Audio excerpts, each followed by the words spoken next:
friends, on this video I will show you how to fix incoming calls on Realme mobile phone. First of all, you have to go on setting. You can find your setting, click on setting, then you can see your apps and notification, click on it, then see all apps, click here, then you have to scroll down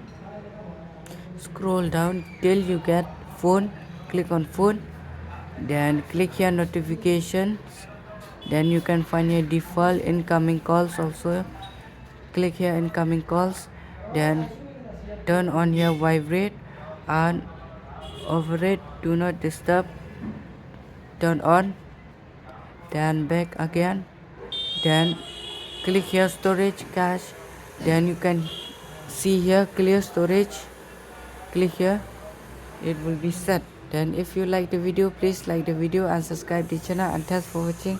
Bye bye.